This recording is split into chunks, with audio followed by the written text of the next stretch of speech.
Well, welcome. Obviously, I'm dressed weird. The first thing I'm going to do is take some of this off so I can... There's this really weird echo when you're wearing a bonnet like this. So, oh, that's much better already. Whew. Plus, now you get to see my non-regulation Civil War era haircut.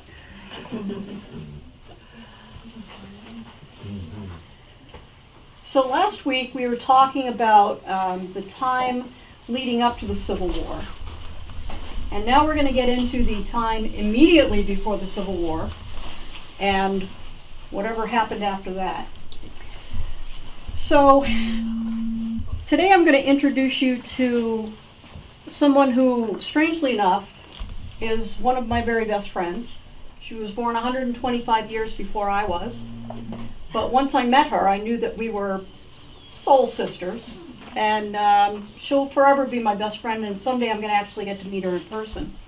So her name is Phoebe Beach, and she is the niece of Mrs. Fessenden, who we talked about last week. And she was raised by the Fessendens in South Bridgeton. So way back in, I don't even know what year, 2000 and something, I started to do a history project. And that history project was part of a history celebration for the South Bridgeton Congregational Church. So what I was going to do is I was going to take all of the pastors that had served the church, and I was going to do just a little biographical piece about the pastor and the pastor's spouse, which in the case of that church, they were all wives, so pastors and pastors' wives. And I was going to record that all for the church history. Well, I still haven't written that, and that was, I think it was 2003 when I started that project, 2004 maybe. Something else happened along the way, which is, pretty typical of life. In researching the Fessendens, I came across this newsletter, and it was for a library at Radcliffe College. And it was talking about this diary that they had just purchased. And the diary came from an estate sale, and it was purchased by a rare book dealer, and then it was then purchased by Radcliffe for their library collection. They have a huge collection of women's diaries, manuscripts, letters. It's really fascinating that they have focused on that and collected so many things that would otherwise have been lost. So this diary was in a cigar box marked pencils. So they were writing this little excerpt about the diary, and there was this young woman from South Bridgeton, Maine, and her name was Phoebe Beach, and she was the adopted daughter of Joseph Fessenden and his wife Phoebe. And it talked about how life was during that period of time, and it happened to start in 1857. So it was right before we ended up in a very tragic war that still has, it's still with us. And it's amazing to me how fascinated people are by the Civil War. So it sounded to me like something that I really needed to go read. So I have some friends who lived not too far from Cambridge, and they said, why don't you come down and stay with us, and we will drive you into the city every day and pick you up at the end of the day. And I said, okay, because I don't know about you, but driving in Boston traffic isn't really my favorite thing. So I went down there and I went to the library in their big reading room, and it's a gorgeous room and it's big tall windows with the light coming through, and I just remember sitting there having no idea what I was about to read and that it was going to change the course of my life, strangely enough. So the librarian brought out this manila folder and she put it in front of me, and I opened it up, and inside was this blue composition book. I haven't seen one of these in a while, but they were pretty common in schools. It was like a blue cover, and then inside it was lined. So this book was, this diary was written by this woman named Phoebe Beach. And I said, well, that's interesting to me, because here's how she starts it out. she says, blah, blah, blah, that she's working with her aunt and her cousins. They all insisted that I should begin keeping a journal, and Aunt was most insistent. So she goes on to say, well, I'm going to go ahead and keep a diary, even though I know that they're really just kind of teasing me. I'm just going to go ahead and do it. So she says, I don't care about any of that, though. I'm going to keep a journal. Perhaps part or all of it will be foolish, but no one will see it but myself. Oops. So I've taken my pencil tonight, and this is the first page of the journal of Miss Phoebe F. Beach, Esquire, South Bridgeton, Maine, June 27, 1857. Well, you know, for somebody to call themselves an Esquire back then, who was a woman, I said, this is an interesting person. So I sat there and I read this diary, and I'm supposed to be transcribing it. That was my whole reason for being there. So I'm trying to type away and read the diary, and next thing you know, I pretty much have put the computer to the side, and I'm just reading this diary because it's an amazing story. So I'm sitting there and I'm like, what? Oh my gosh. So she's talking about being a young person growing up in South Bridgeton and all of the things that they did together, and the school and church and all these different things. And she had a boy problem, in that all of the boys in the neighborhood seemed to want to come around as though she were some, you know, flower, and they just were buzzing around her all of the time. Well, as the story went on, and I'm not going to reveal what happened next yet, but as the story went on, her life took a major turn. And it went from being this carefree girl's life to now being impacted by the growing problems in the country. And it was amazing to me. And when I got to the end of the diary, it ended on a major cliffhanger. And I sat there like, what just happened? What just happened?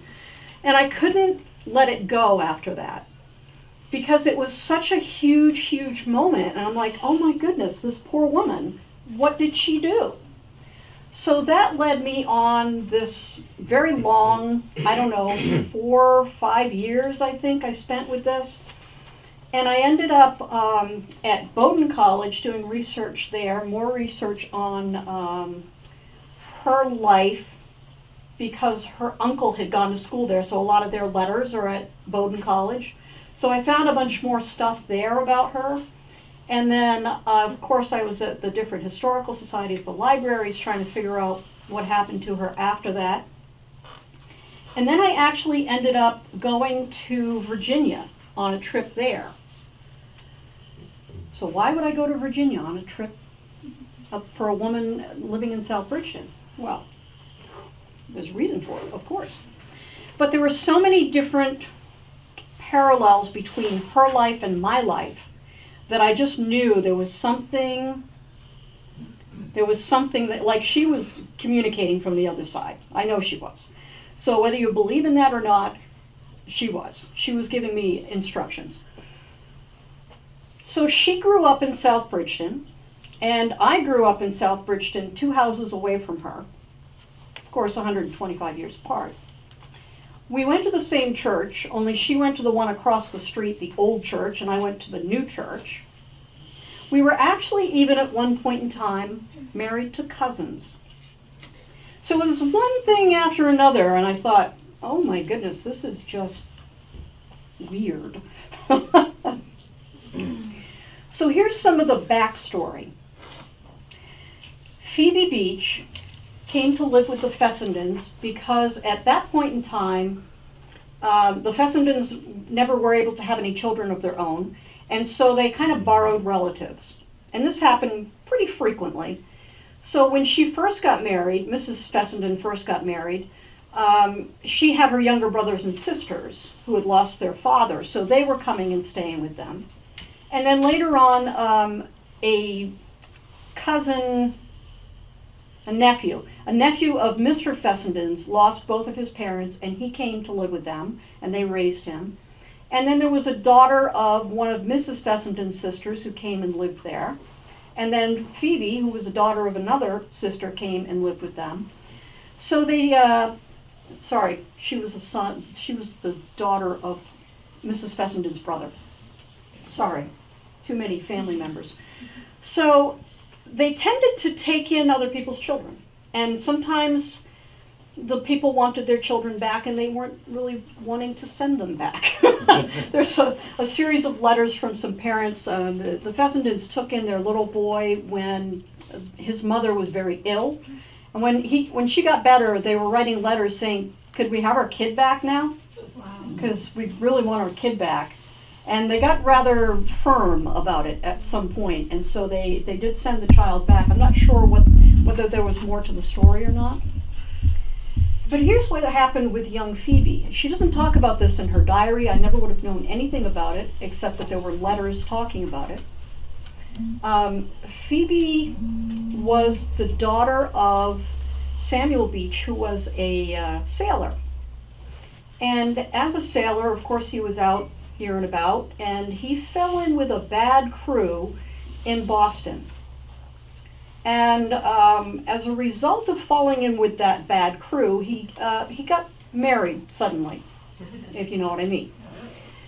And he was shipping off to sea, and he was very, very determined that his child, his little girl, his new baby, was not going to be raised by the mother's family, because they were intemperate, and the Phoebe's grandfather was cruel to his family.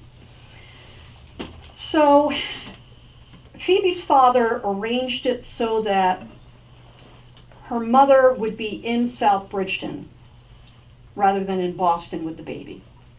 Well, the mother got to South Bridgeton. She's used to a certain way of life in the city of Boston, and, you know, the intemperate thing, and she's living a very different lifestyle in Boston.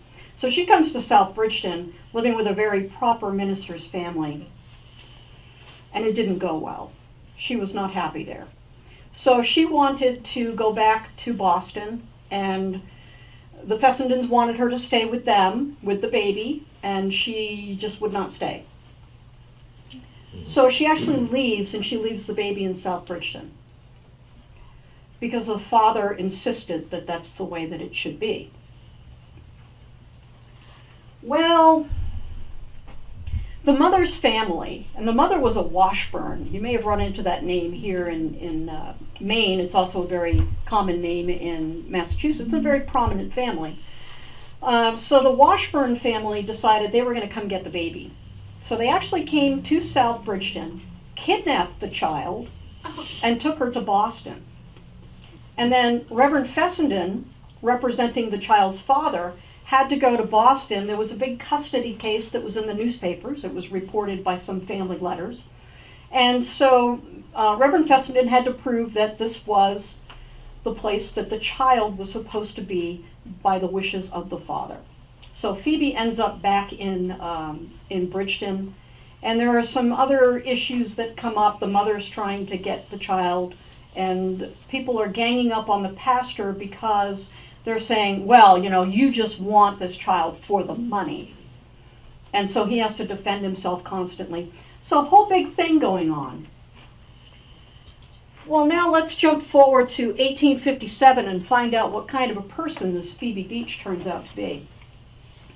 I'm going to tell you what kind of person she turns out to be. She's a brat.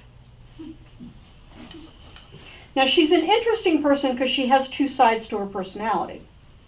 She is both a very devout young woman, very active in the church, as you expect a pastor's family to be.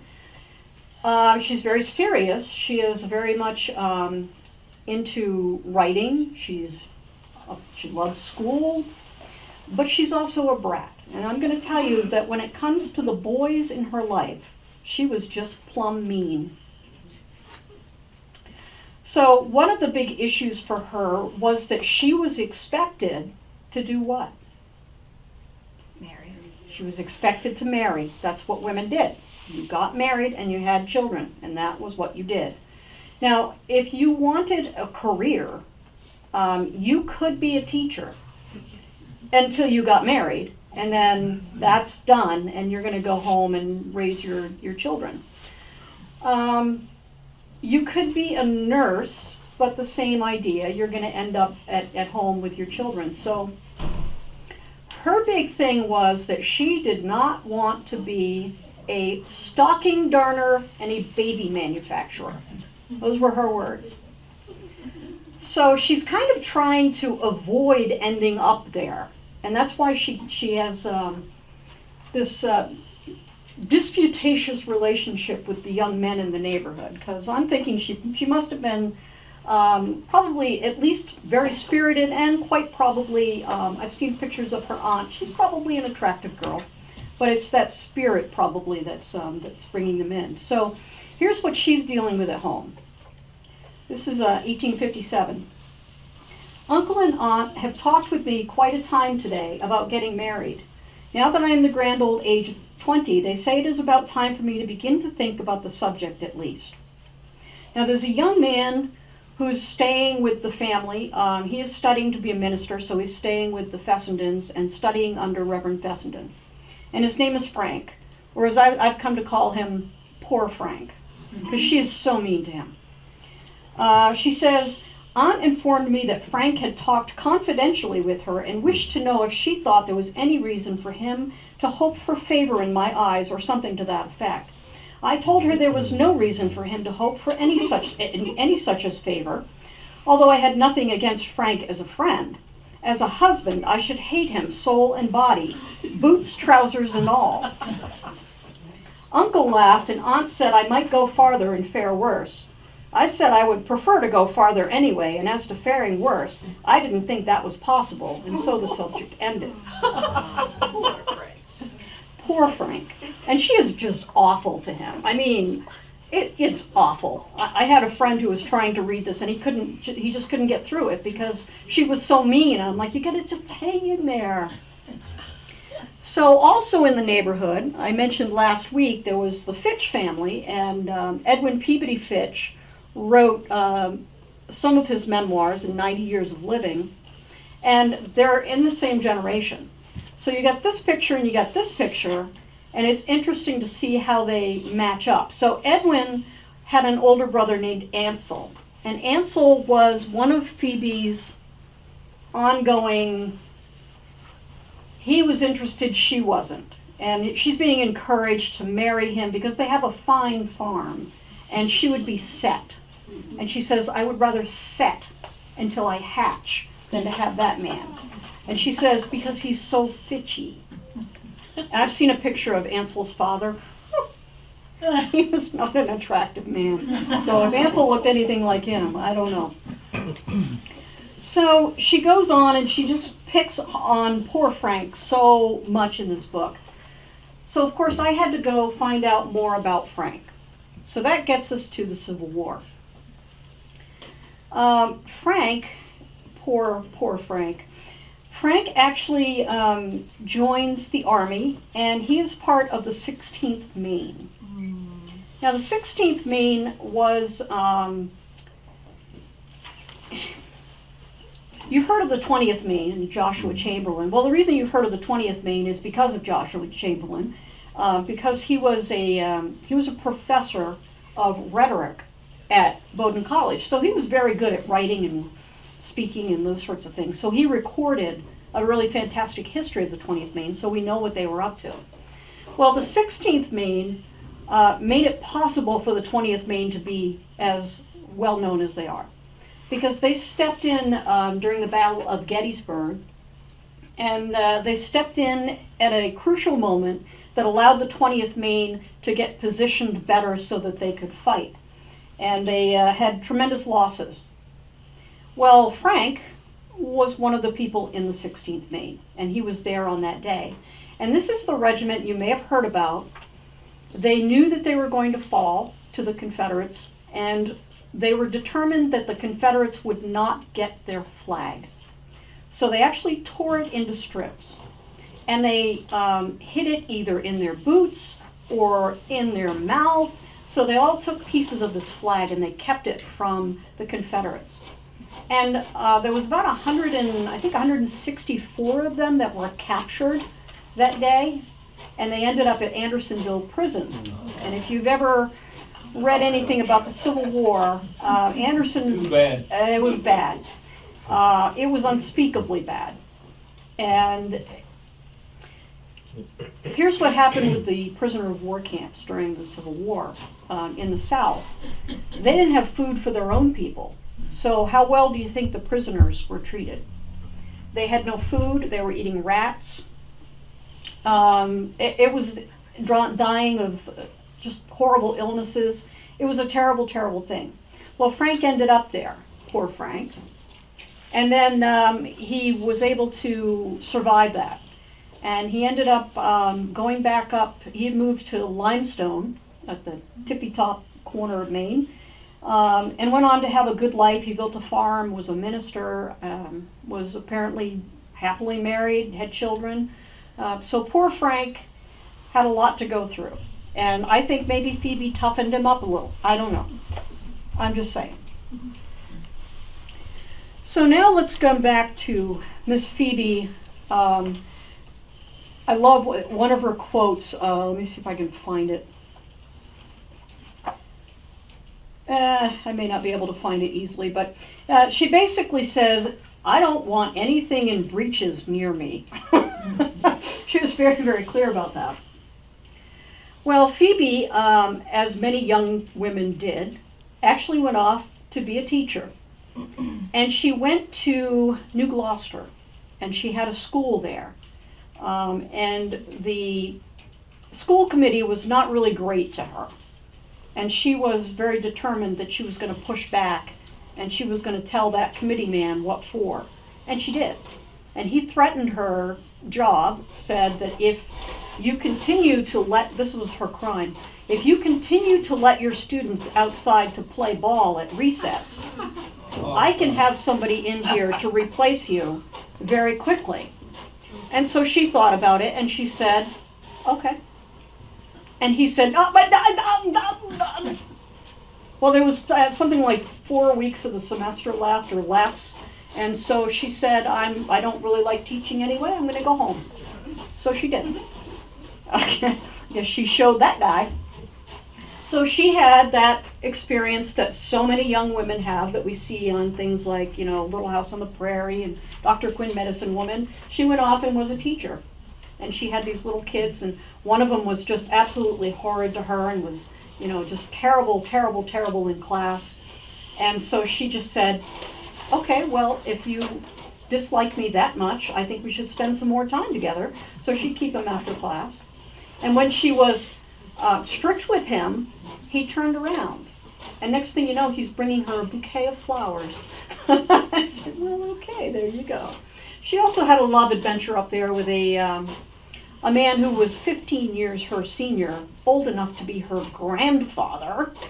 And she didn't want to marry him because, although he was in his second childhood. So she comes back to South Bridgeton, and she stops by my old house, where my old house is now, to see her friend Leander Frost, who's a blacksmith. And she and Leander have had a wonderful relationship. He's kind of an uncle figure to her, and they're very close, and he's always joked around with her. And so he's sticking his head out his window as she walks by from the post office. And she's giving him a hard time about some men who stick their heads out of windows and, accost women passing by. So they're having this little joking fit going on. And then there's a laugh from inside the blacksmith shop. And she says, who's in there?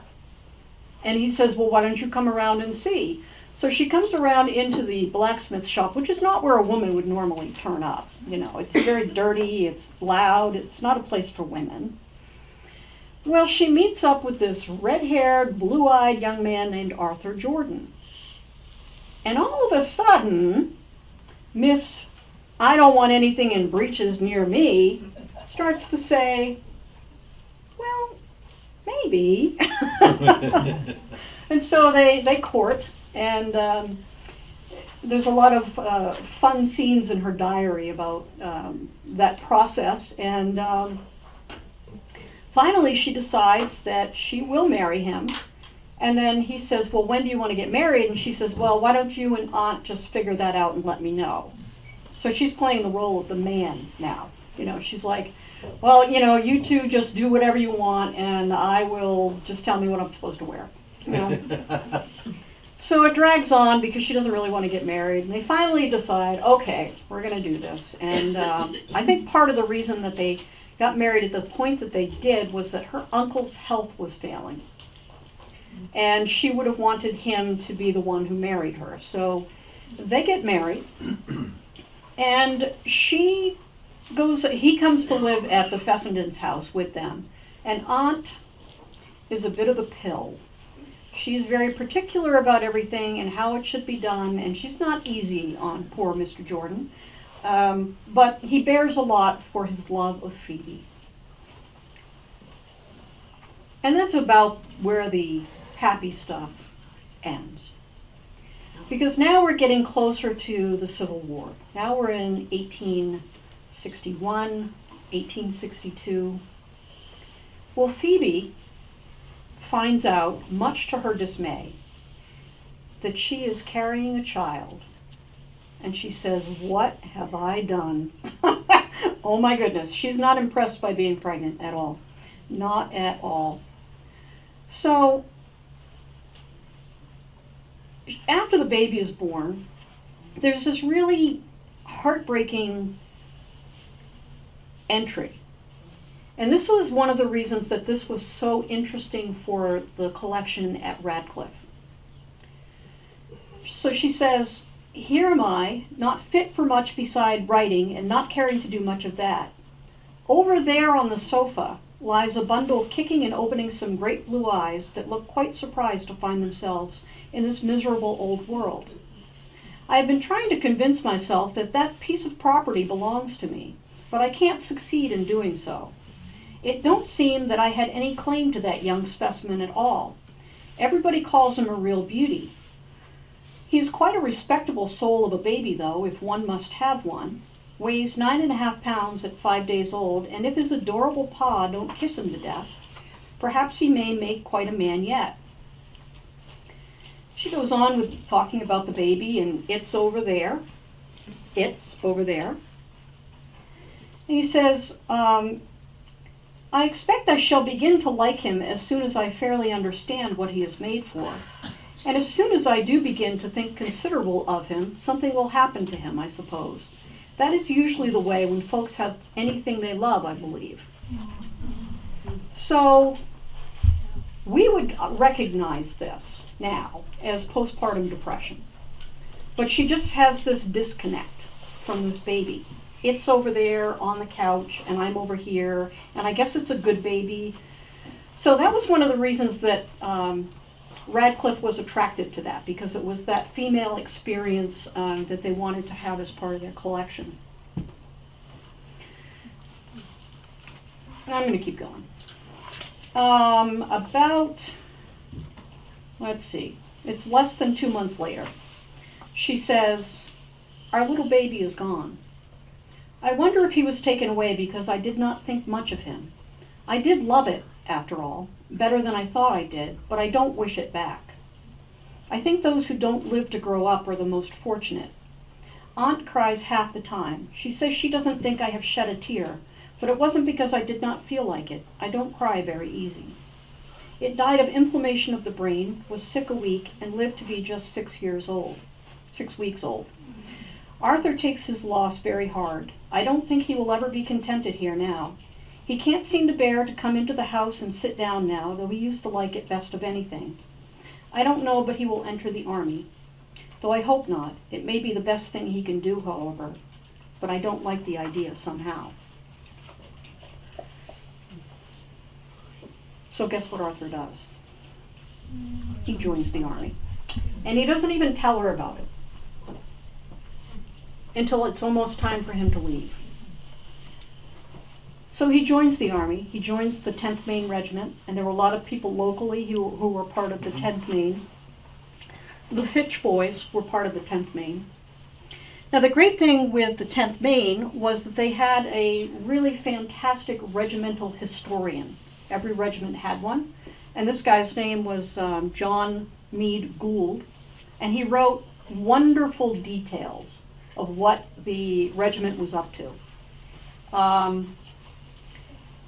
So that was that allowed me to really track where Arthur went to, and that's how I ended up in Virginia.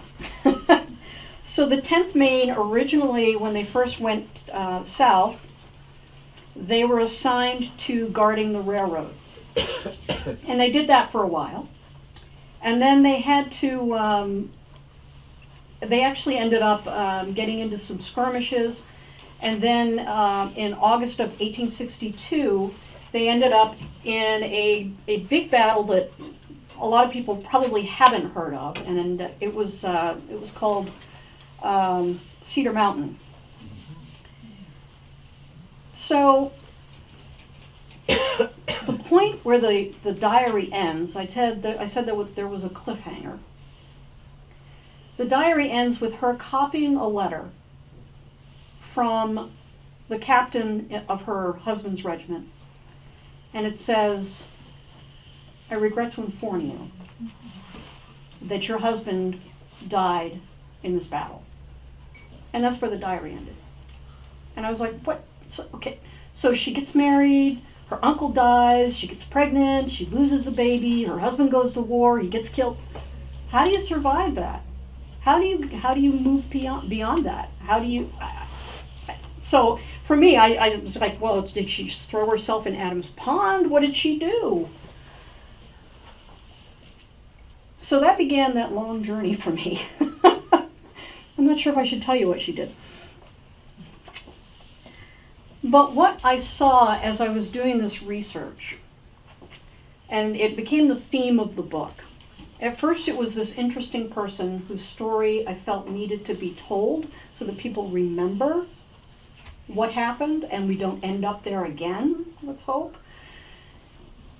But it became about the lasting impact of that war, because it destroyed several generations. The people who fought in the war, their lives were forever changed if they came back. The families that were waiting at home, wondering, is my loved one okay? Is my son coming back? Is my husband coming back? The children who were wondering if their father was ever going to come home.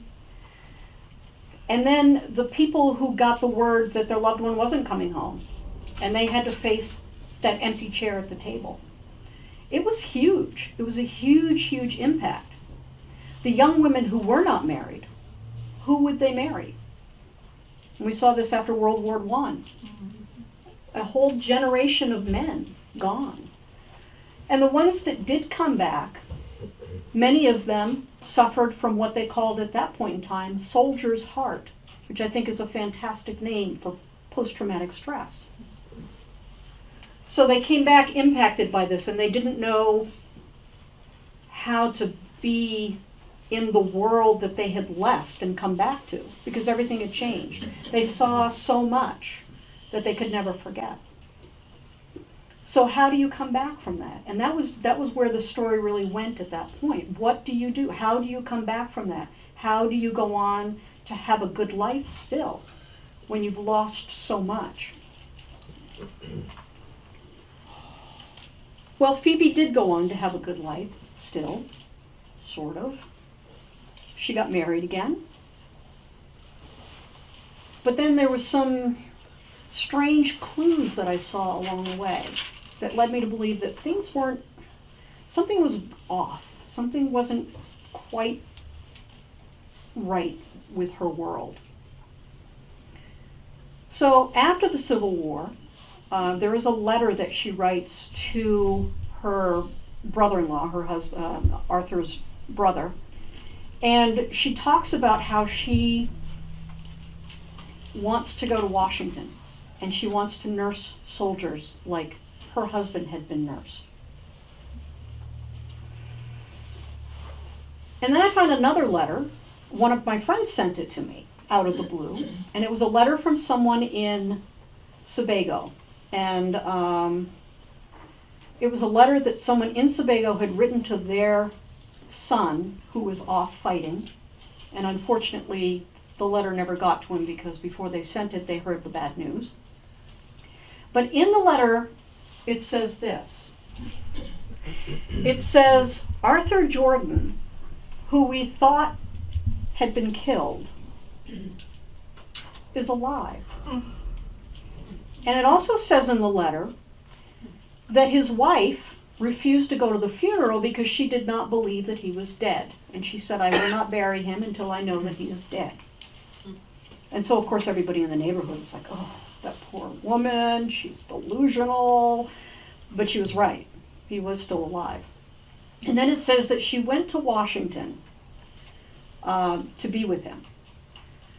So as I'm doing the research, tracking all of this step by step, the 10th Maine was involved with the Cedar Mountain battle. Those that were taken prisoner ended up at a place called Belle Isle, which is in the middle of the James River in Richmond, Virginia. Well, guess who else ended up at Belle Isle? Mr. Edwin P.B. Fitch. So we can be pretty sure that that's where Arthur ended up as well. And then at some point, the prisoners there, some of them, the sickest, were paroled and sent to a hospital ship. Well, they had to walk to get there.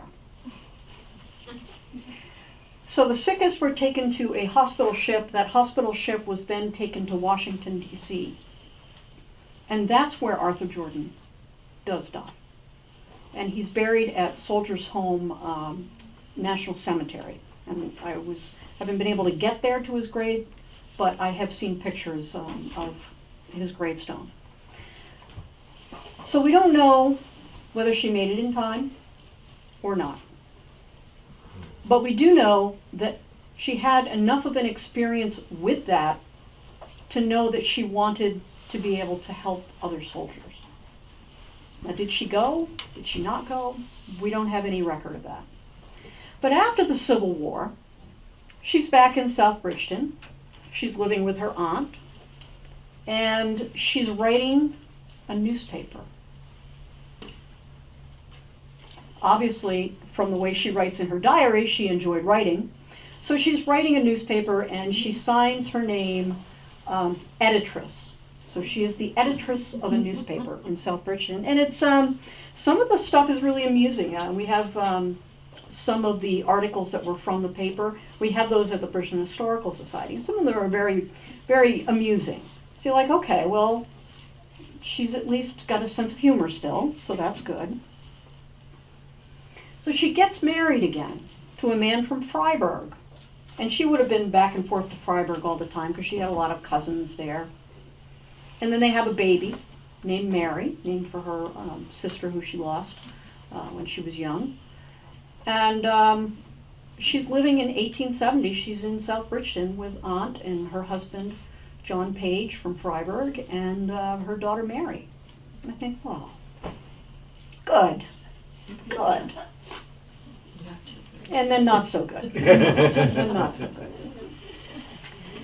So there was a lot of conflicting information from this point forward. One of my friends had sent me a death certificate for a Phoebe Page.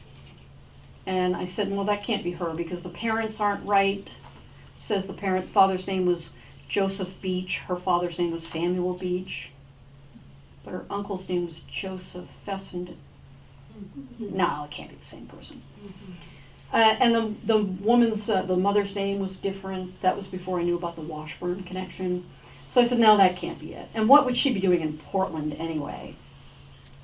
You know, her husband's in Freiburg. He's still alive.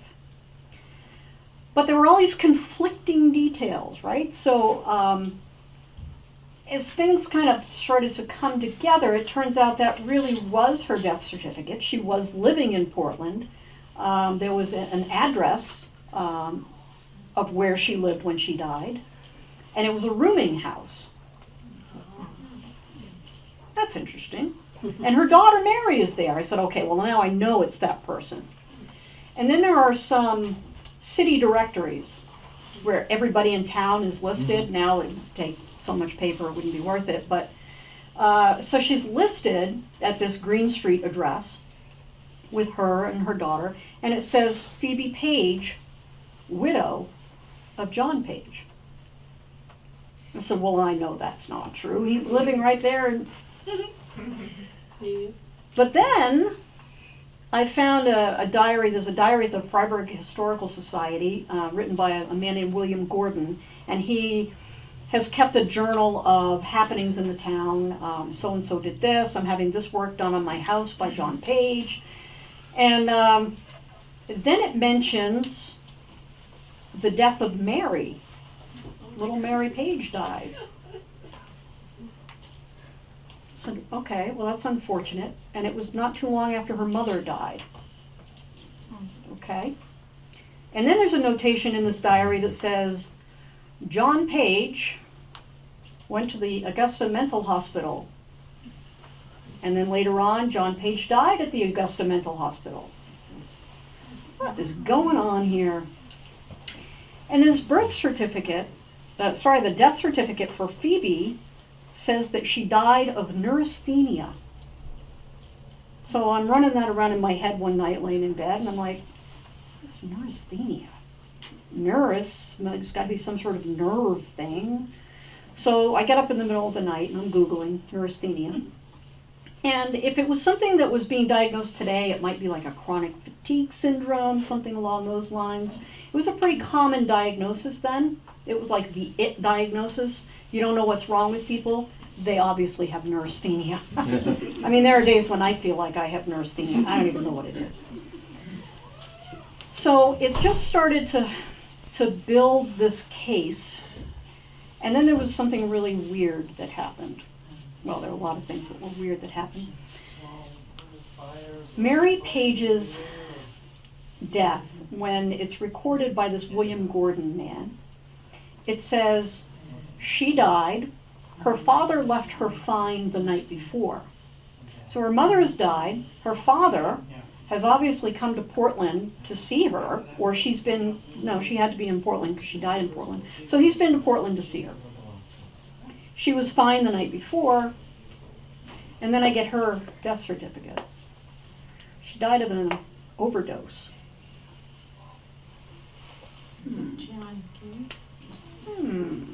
Interesting. So she dies of an overdose of chloroform. So as an author, what do you do with that? Her father left her fine. She died of an overdose of chloroform. And he ended up in a mental institution. I went in a direction with that in the book, and I'm not going to, I don't want to do any spoiler alert kind of stuff here. So it really came down to this.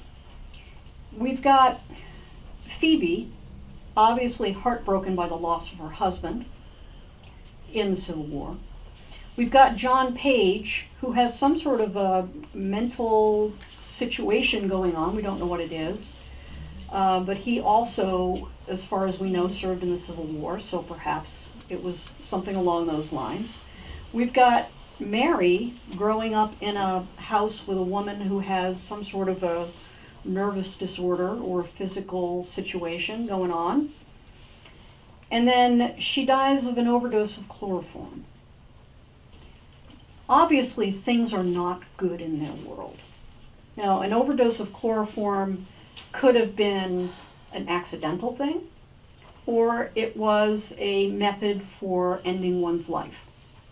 So we don't know, or it could have been murder. Let's hope it's not that. Yes, ma'am? Did they use chloroform as a medicine in those Yes. days? Yep.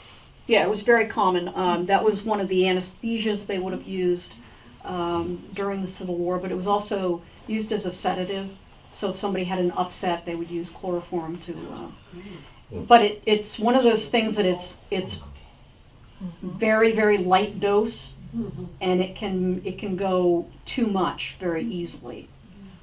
So yeah, chloroform was an extremely common drug at that point. How old was Mary? Mary was, I'm trying to remember, she was, I think, in her 30s. Phoebe was not much older than I am. I think she was probably 58. So they died younger than they should have. So I thought that their stories all coming together like that, and there were other entries in that William Gordon diary where they talked about one of John Page's cousins committing suicide. He'd been in the war, he never recovered from it. So it was not an uncommon thing, just like it isn't an uncommon thing now, and it's really unfortunate that we put people through what we put them through. But all of those people, I think, were really indicative of the experience of people during that period of time in our history. It was absolutely heartbreaking. And in the North, they weren't dealing with the devastation of their farms and their crops and their whole way of life. They weren't dealing with that in the North. So you can imagine what it was like for people living in the South and how difficult it was for everybody just to survive it. So it's an extremely sad period of time, and I think it's valuable as a reminder of what can happen if we can't figure out how to get along with each other, if we let it spin into a war. And I think it's also so important that we recognize our veterans and what they go through. And a lot of what they go through, we will never know. You know, you hear about the World War II veterans and how so many of them just don't really talk about their experiences. And there's good reasons for that. You know, first of all, why would you want to relive it? And secondly, how can you tell your loved ones the horrors that you've seen? So, for those reasons, I think it's a really important story, and there are a lot of Civil War books because it was such a difficult time in this country. And it's not a question of they were right and we were wrong or the other way around. It's really a matter of we have to learn how to find solutions in a better way than to just start shooting each other. So I'm going to leave it there. If anybody has questions, I'm happy to answer them. Yes, ma'am. How can you change that of what you're normally wearing? Pardon me? How can we change that of what you normally wear? Because this is a dress that would have been a typical way that people dressed at that point. Oh, I know, right? It's crazy. And actually, I'm not wearing anywhere near as many clothes as a young woman would have been wearing, or a woman of any age would have been wearing at that point. So there's like 19 different things that a woman would have to put on before she was able to go out of the house. So she'd have to have on her pantaloons, and then she would have to have on her crinolines, her petticoats, her hoop skirt, the actual hoop underneath, and then the hoop skirt, and then she would have had a chemise, which is like kind of like a nightgown that you wear all day, and then she would have had a blouse over that. Oh, she would have had a corset, which I'm not wearing today, but actually I have one with me. Let me grab that because this is fun.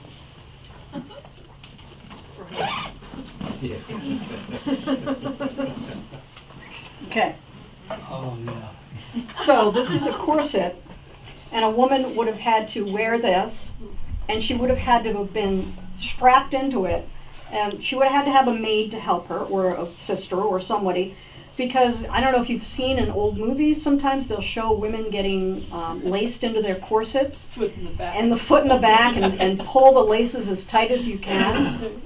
In Gone with the Wind, the heroine, Scarlett O'Hara, had a 17-inch waist.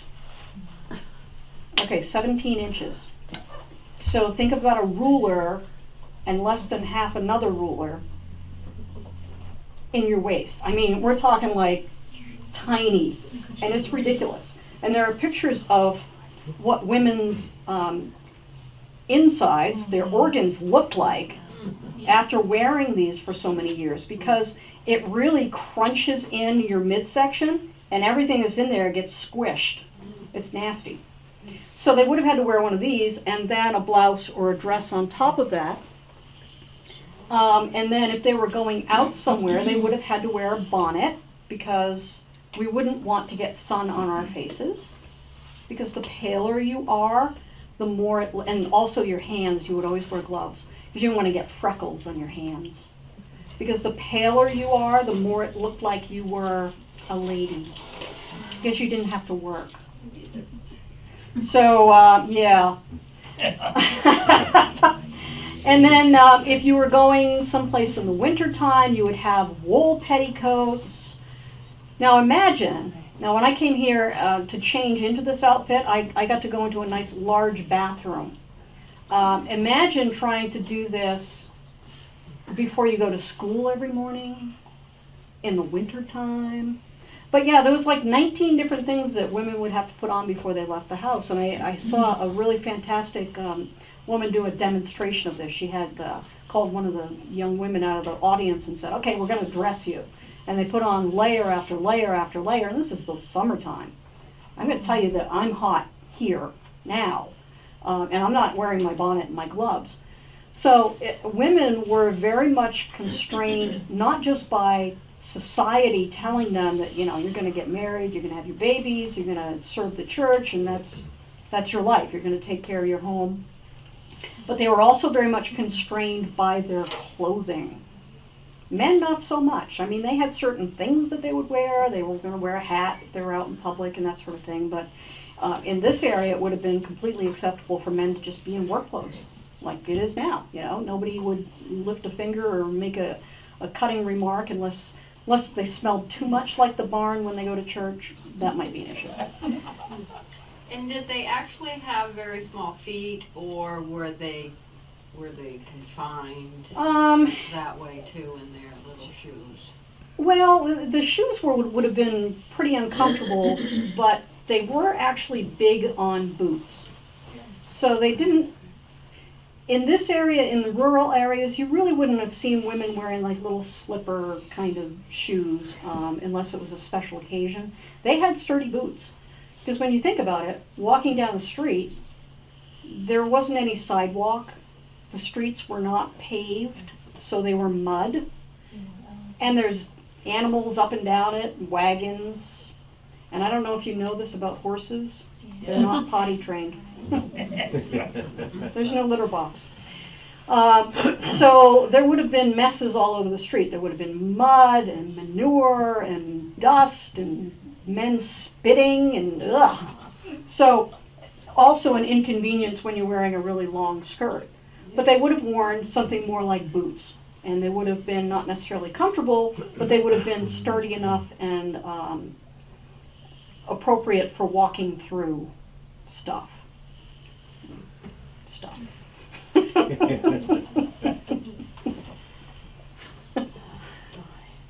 Now, one of the problems that women ran into with wearing corsets and all of these clothing is, think about this on a hot day. And yeah, they would have heat exhaustion. They would get the vapors. I've got the vapors. And they would pass out.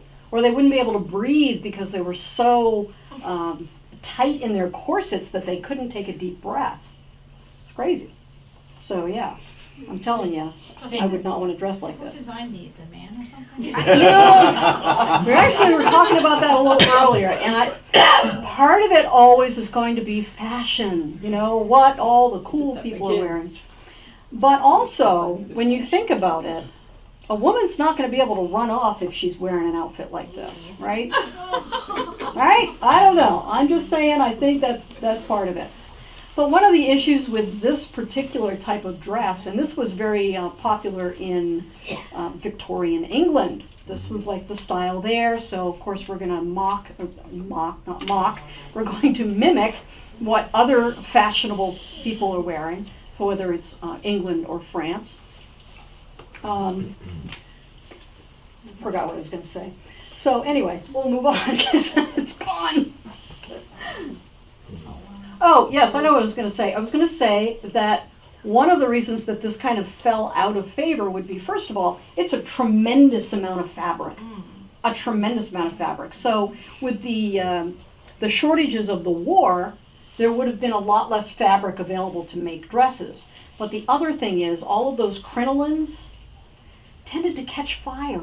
Oh, So there were huge problems with that. A lot of women burned to death because their crinolines would catch fire as they were leaning over the open fire or they were working with a cook stove. So not good, not a good thing at all.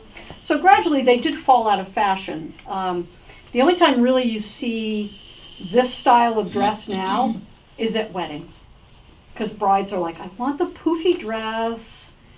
And that's why I'm able to get a hoop skirt, because they're available on Amazon, because brides buy them for their poofy wedding gowns. I was doing a talk in Machias for a school up there, and I was talking about the Civil War with the older kids, and then the little kids, the little kindergarten kids, the girls were like, oh, you have a princess dress! So I had to twirl it for them. It was fun. Really cute. I think Wadsworth Longfellow's wife died of her crinolines. Yes. It was his, well, there were two of them. One, I think, was his wife, and his sister. There was also something with his sister. She was actually engaged to William Pitt Fessenden when she died. But yeah, it was a pretty common thing, that the fire thing. What are So- the crinolines? I don't know. Crinoline is it's almost like a meshy It's fabric. tulle kind of thing. Yeah. So it's very stiff. It holds the dress out. And they And- washed it with this stuff, or it was just part of the fabric that they were using? It was another layer of fabric. So it was like another, pardon me, I'm going to pull my skirt up here. So this would have been a petticoat, and then there would have been a crinoline under this to hold it out to keep it poofy. So it's like bridal veils sometimes would be that kind of material. Like tutus. Tutus, yeah. So that would have been to hold the dress out, to keep it nice and poofy. Oh, okay. And you would have to have enough layers between your hoop and your outer skirt or dress so that nobody could see the actual hoops. Like, you wouldn't want that hoop to be sticking out and people see your hoop.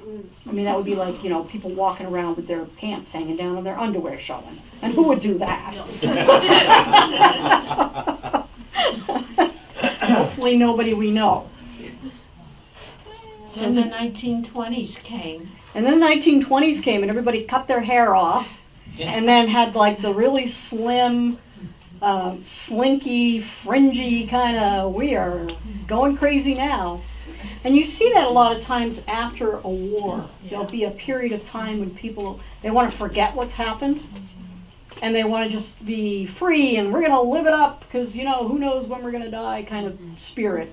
And so you see that over and over again. When people come out of a bad time, then the impulse is to have a good time. Well, we're going to put all that behind us. We saw it after after World War I, and particularly in this country, during that period of time in 1917, there was a horrible influenza epidemic, and it killed a lot of young people. It started usually in the army camps, and it would spread very quickly, and all these young men would contract influenza and die, and then it spread across the countryside. And so it's kind of like we have these bad periods in our life and we want to forget about them and just move on. And I didn't hear about the 1917 flu epidemic until probably 10 years ago, because it was never something I'd run into at all.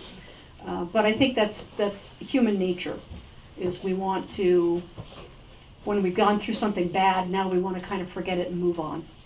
And that's what people really tried to do after the Civil War. They tried to get their life back, and when they realized they couldn't get their life back, then they had to go on and create a different life with whatever pieces that were left. Another thing that I ran into that surprised me was we kind of think of step families as more of a modern thing, but it was extremely common after the Civil War, because if they lost their father, the widow would remarry, the man might lose his wife in childbirth, so he would remarry. So there were a lot of blended families back then. And I think we've forgotten that. It was an extremely common thing. And you can see it in the census records. It would be Mr. and Mrs. Smith and their son, Pete Johnson or something. So it was a really common thing, really common. sadly, but, you know, that's what it was at that point in time. So, love your neighbor, be nice to each other, and thank you very much for coming out today. It's a pleasure to see you, and a pleasure to see many of you over and over again.